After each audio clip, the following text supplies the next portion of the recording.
के लिए हम मरे कौन अपना है, ये बताइए। एक पिता जिस पुत्र को पाल करके पोष करके बड़ा करता है, पूरी जवानी की कमाई बिना टाइम देखे, आप ही लोग हो, अपने पुत्र की परवरिश करने में कोई कमी नहीं छोड़ रहे हो। कहां पढ़ा दिया जाए, क्या लिखा दिया जाए, क्या व्यवस्था दे दी जाए, शरीर के एक एक पसीने को गार करके आप उसकी परवरिश कर रहे हो। टाइम नहीं देखे, चलो 2 घंटा और टाइम करेंगे 5000 बनेगा, है ना महाराज। 2 सट्टा और बांध लेंगे, 2 साउंड करके सीताराम काम बढ़ जाएगा। लेकिन कठिनाई तब बिगड़ती है,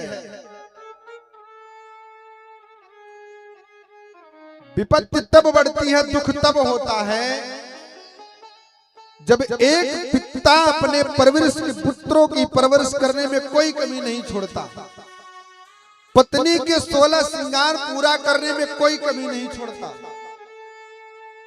500 रुपए की कमाई से 1000 के रुपए की कमाई से पूरे परिवार का खर्चा चलाता है पिता भाई। माँ का खर्चा, पिता का खर्चा, परिवार का खर्चा, नात रिश्तेदारी का खर्चा, बच्चों की पढ़ाई का खर्चा, बीमारी का खर्चा, कोर्ट कचहरी का खर्चा, 1000 रुपए से परिवार को, नात रिश्तेदार को, संसार में मित्र दोस्त को खुश रखने के चक्कर में खुद की खुशी भूल जाता है। कोई मिला भैया जरा 500 रुपया तो थोड़ी पार्टी हो जाए, अब उनको ये नहीं पता कि 500 रुपया कहां से आएगा,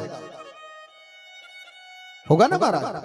अब उस 500 रुपए इकट्ठा करने से महाराज कितनी परिश्रम करनी पड़ेगी ये कोई जाने महाराज। एक पिता कोई कसर नहीं छोड़ता, लेकिन वही पिता जो जवानी भर किसी भी चीज के लिए कमी नहीं किया, जब उसी की शरीर छूटती है, वह मर जाता है,